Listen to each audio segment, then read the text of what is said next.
Halo semuanya, pada video kali ini saya akan membahas tentang interval kepercayaan. Mulai dari pengertiannya, fungsi, cara menghitung, sampai contoh kasus nyata agar lebih mudah dipahami. Nah sebelum itu, perkenalkan saya Suci Ananda Febrianti dengan NPM 1092429, mahasiswa program D4 Bisnis Digital Politeknik Manufaktur Negeri Bangka Belitung. Nah, di video ini saya akan menjelaskan dengan bahasa yang sederhana supaya lebih gampang dimengerti. Nah, terutama untuk teman-teman yang masih bingung dengan materi statistika inferensial.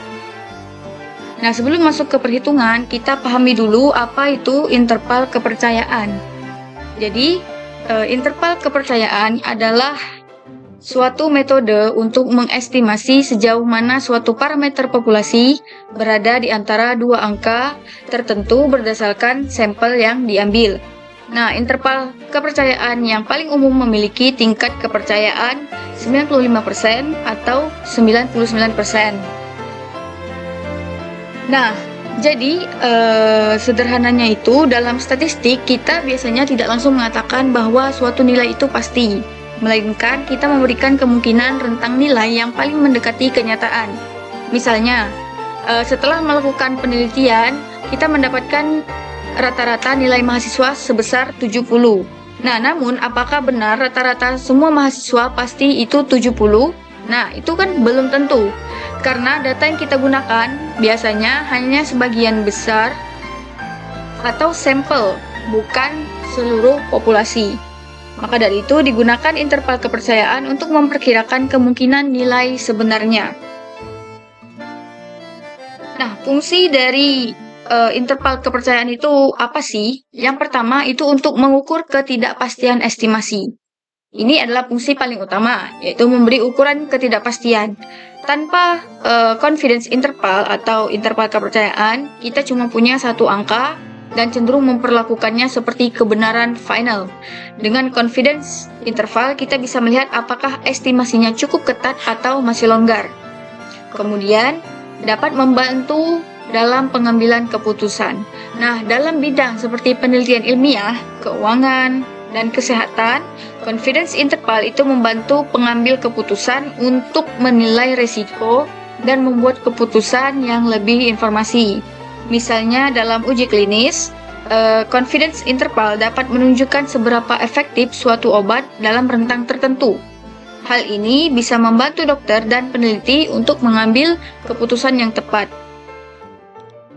Kemudian dapat membandingkan kelompok atau kondisi berbeda. Nah, confidence interval memungkinkan perbandingan yang lebih berarti antara dua atau lebih kelompok atau kondisi. Misalnya, dalam studi kasus perbandingan rata-rata pendapatan antara dua kota, interval kepercayaan dapat menunjukkan apakah perbedaan yang diamati adalah signifikan atau hanya hasil dari variasi acak. Kemudian, dapat mengevaluasi keandalan dan validitas data. Dengan menganalisis lebar confidence interval, kita dapat mengevaluasi keandalan dan validitas data yang kita miliki. Interval yang sempit menunjukkan data yang lebih konsisten dan estimasi yang lebih akurat, sedangkan interval yang lebar menunjukkan lebih banyak variasi dan ketidakpastian dalam data.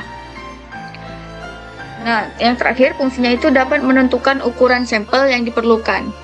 Confidence interval dapat digunakan untuk menentukan ukuran sampel yang diperlukan untuk mencapai tingkat kepercayaan tertentu dalam estimasi.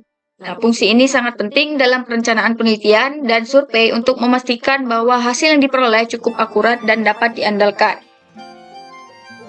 Jadi, semakin baik interval kepercayaan yang kita miliki, semakin baik juga perkiraan yang kita dapatkan. Nah, oke.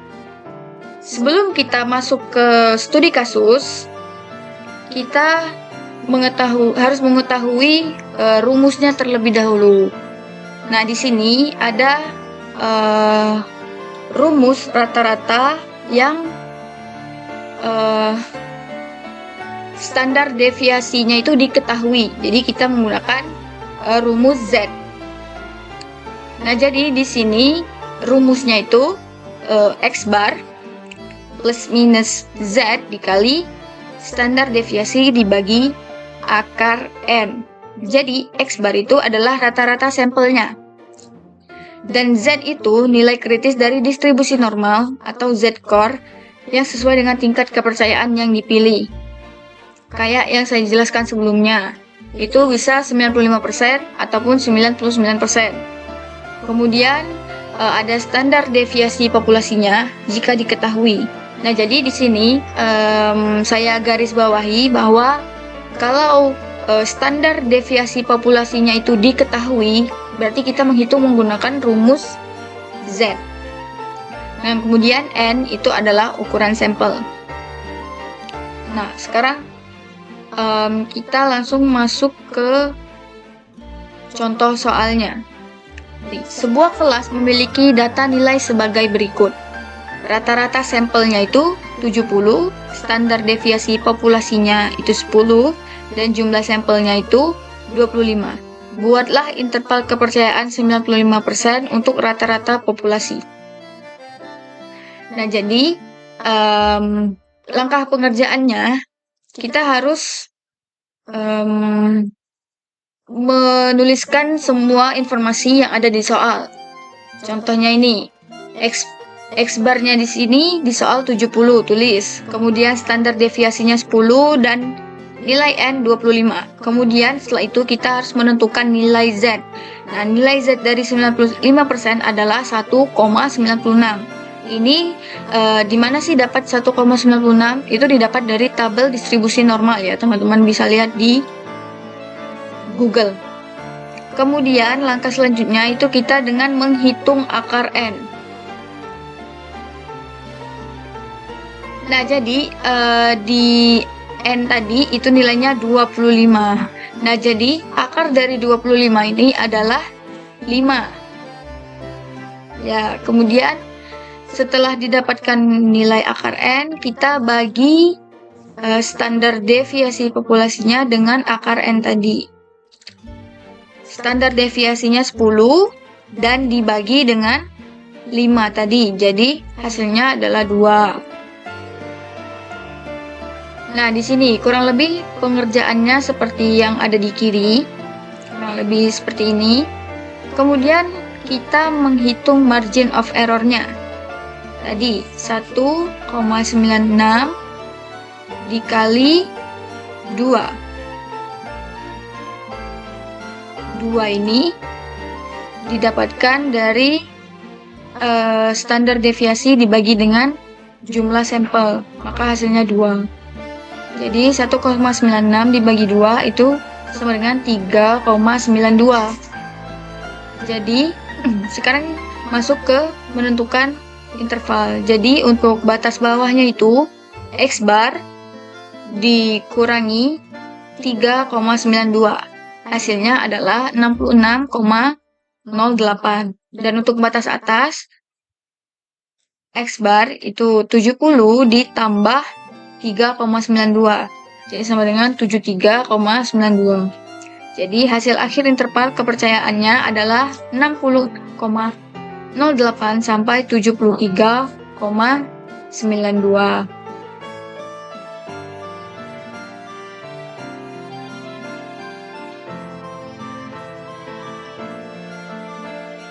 Nah, jadi interval kepercayaan yang diperoleh itu adalah 66,08 sampai 73,92. Jadi kita yakin sebesar 95% bahwa rata-rata nilai sebenarnya berada di antara 66,08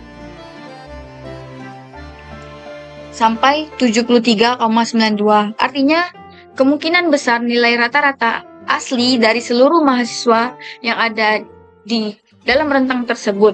Nah, jika kita visualisasikan dalam bentuk grafik, data biasanya membentuk kurva normal atau kurva lonceng. Jadi seperti ini. Seperti gunung ya, teman-teman. Gunung sempurna. Nah, bagian kurva tengah ini menunjukkan rata-rata data. Rata-rata sampel X bar tadi, yaitu 70. Nah, sedangkan ke kanan atau ke kiri itu jumlah data biasanya semakin sedikit. Kalau ke kiri itu tadi batas bawahnya itu 66,08. Kalau ke kanan itu nilainya semakin besar, yaitu 73,92. Jadi interval kepercayaan berada di sekitar bagian tengah kurva, karena disitulah sebagian besar data berada. Jadi semakin dekat ke tengah, semakin besar kemungkinan nilai tersebut muncul. Nah, jadi dengan tingkat kepercayaan 90%, kita yakin bahwa rata-rata populasi atau mu berada dalam rentang 66,08 sampai 73,92. Mudah dipahami, bukan?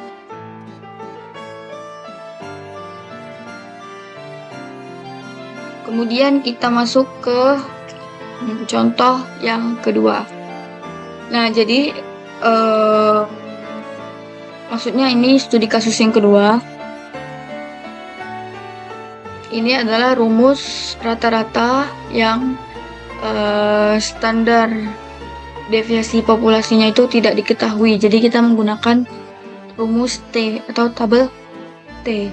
Jadi rumusnya itu kurang lebih sama. Yang hanya membedakannya adalah T dengan standar deviasi sampel. Jadi di sini rumusnya itu adalah X bar plus minus T dikali S dibagi akar N. X bar itu adalah rata-rata sampel. T itu nilai kritis dari tabel T, itu sesuai dengan tingkat kepercayaan dan derajat bebas. Kemudian S itu adalah standar deviasi sampel. Nah, ini standar deviasi sampel, sedangkan di tabel Z tadi itu adalah standar deviasi populasi. Nah, N-nya itu adalah jumlah sampel, dan akar N ini akar dari jumlah sampel. Langsung saja kita masuk ke contoh soal. Warkop Sinjai melakukan survei terhadap 16 pelanggan tentang pengeluaran mereka per kunjungan. Nah, rata-rata pengeluarannya itu adalah sebesar 80.000. Nah, standar deviasi sampel yang didapat itu 12.000. Jumlah sampel yang diminta itu ada 16 pelanggan, dan tingkat kepercayaannya itu 95%. Nah, tentukan interval kepercayaan rata-rata pengeluaran pelanggan.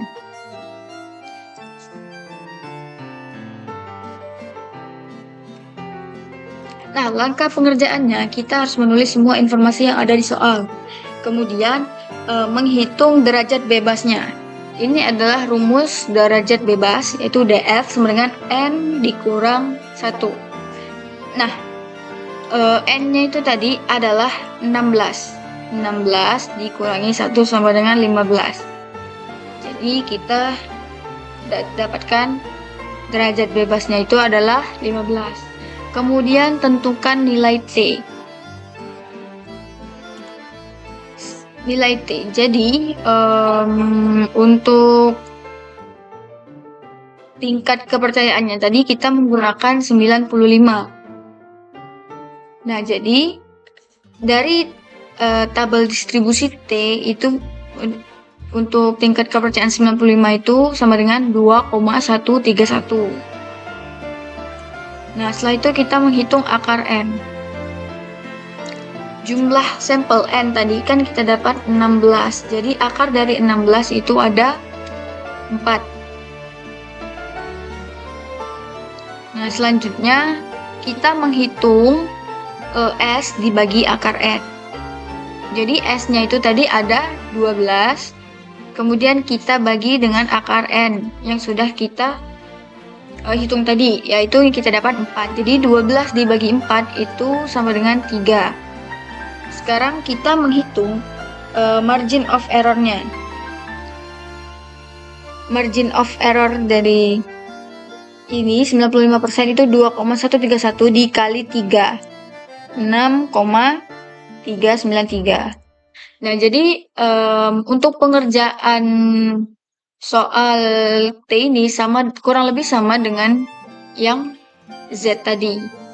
Yang hanya membedakannya itu Untuk populasinya itu di rumus T ini tidak diketahui, sedangkan di rumus Z tadi itu diketahui. Nah, sekarang kita menentukan interval. Jadi untuk batas bawahnya itu tadi X bar dikurangi 6,393 sama dengan 73,61. Sedangkan batas atasnya itu 86 dikurang 39. Jadi hasil akhir interval kepercayaannya adalah 73,61 sampai 86,39. Jadi untuk pengerjaannya itu kurang lebih sama seperti ini ya teman-teman. Hanya saja Z ini itu kita ganti dengan nilai T dan ini kita ganti dengan S. Ya.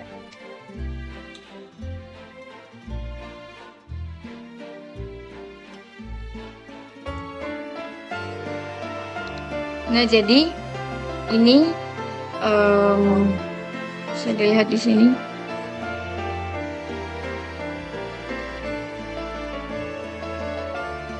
Nih, ini kurang lebih sama juga dengan Z tadi. Garis tengah ini adalah titik tengah atau rata-rata sampel. Ya, 80. Nah, kemudian untuk di sisi kiri ini adalah batas interval T kritis.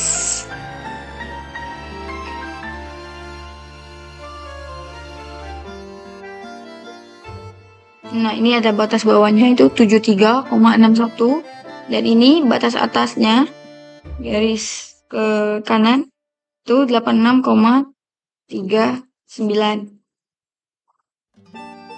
Ini juga ada penjelasan mengenai margin of error. Nah, jadi dengan tingkat kepercayaan 95%, rata-rata pengeluaran pelanggan sebenarnya diperkirakan berada antara 73.000 hingga 86,39.000 rupiah. Jadi begitu ya teman-teman, ini sangat mudah dipahami. Nah, kemudian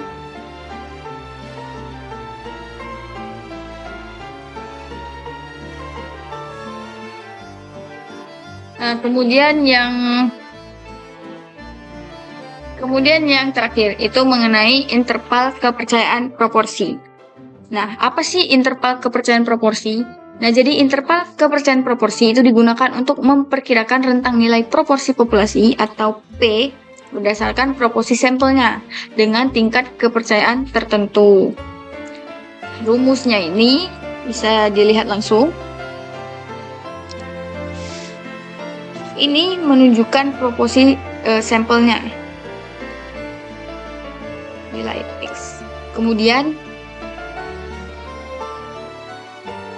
nilai P sama dengan proporsi populasi itu tidak diketahui, dan Z itu nilai Z dari tabel.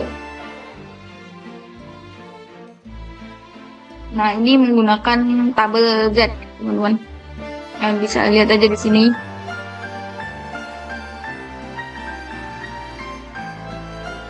Nah, syarat penggunaan interval kepercayaan proporsi itu kapan?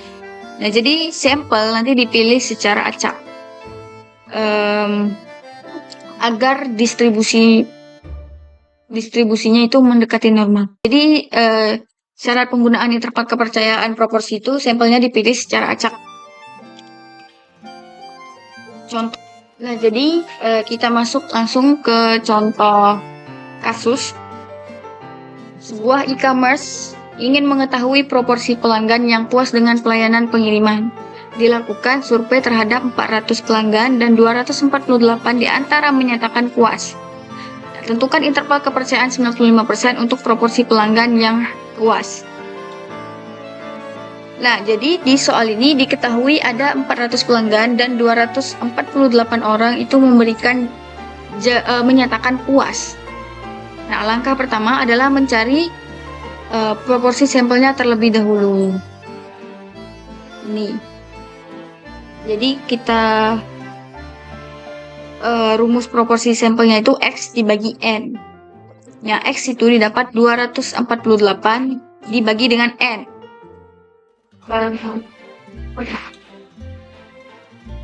Seluruh populasi pelanggannya itu ada 400. Jadi 248 dibagi dengan 400 sama dengan 0,62. Artinya sekitar 62% responden itu memiliki jawaban tersebut. Kemudian kita tentukan nilai Z untuk 95%. Nah, karena di sini menggunakan tingkat kepercayaan 95%, maka nilai Z yang digunakannya itu adalah 1,96. Nah, selanjutnya kita menghitung standar error atau SE. Nah, rumusnya adalah akar dari P topi dikali 1 dikurangi P topi lalu dibagi dengan N. Kita masukkan angkanya 0,62 dikali 1 dikurang 0,62 berarti 0,62 dikali 0,38. Nah, 0,62 dikali 0,38 itu 0,2356. Kemudian hasilnya dibagi dengan 400. Jadi hasilnya itu adalah 0,000589. Nah, lalu kita cari akarnya. Hasil akarnya itu adalah 0,02427. Nah, angka ini disebut standar error. Yang ini disebut dengan standar error. Setelah mendapatkan standar error, kita lanjut mencari margin of error atau batas toleransi kesalahannya. Caranya yaitu nilai Z dikali standar error.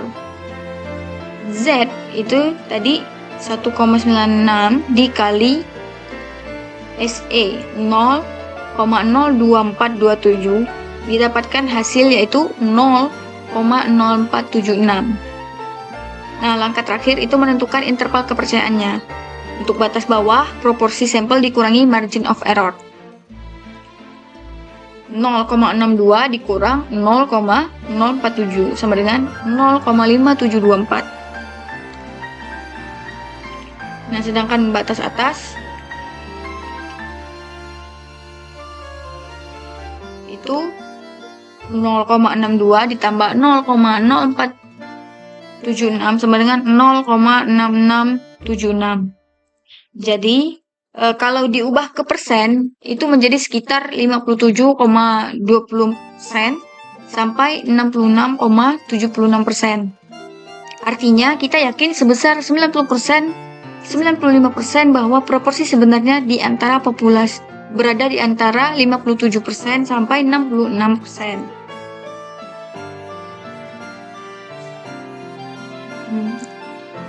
Seperti ini ya teman-teman. Garis putus-putus, garis biru putus-putus ini itu adalah proporsi sampelnya 0,62. Sedangkan garis merah putus-putus ini adalah batas bawah dan batas atasnya. Nih. Yang tadi 0,5724 dan kanannya itu 0, atasnya itu 0,6676. Nih ya teman-teman yang ini. Nah, untuk area ungunya ini area 95% percaya. Tingkat kepercayaannya. Sedangkan area kuning ini 2,5% di masing-masing ekor.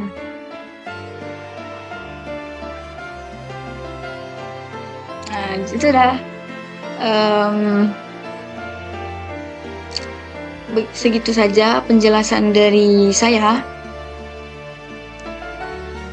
Nah, jadi dari contoh tadi kita bisa memahami bahwa Interval kepercayaan digunakan untuk memperkirakan nilai sebenarnya dari suatu populasi berdasarkan data sampel. Nah, dalam perhitungannya kita mencari proporsi sampel, standar error, margin of error, lalu menentukan batas bawah dan batas atasnya. Nah, hasil akhirnya bukan berupa satu angka pasti, tetapi berupa rentang nilai yang kemungkinan besar mendekati kondisi sebenarnya di populasi. Nah, dengan adanya interval kepercayaan, kita bisa membuat keputusan berdasarkan data dengan lebih yakin dan realistis. Nah, mungkin sekian penjelasan dari saya mengenai interval kepercayaan. Terima kasih ya teman-teman sudah menonton. Semoga video ini dapat membantu memahami materi interval kepercayaan dengan lebih mudah dan jelas. Untuk itu, saya juga meminta maaf jikalau penjelasannya sedikit kurang. Namun jika teman-teman ingin bertanya, bisa langsung komen di kolom komentar. Insyaallah akan saya jawab. Terima kasih. Sampai berjumpa kembali. Saya Suci Ananda Febrianti, pamit undur diri.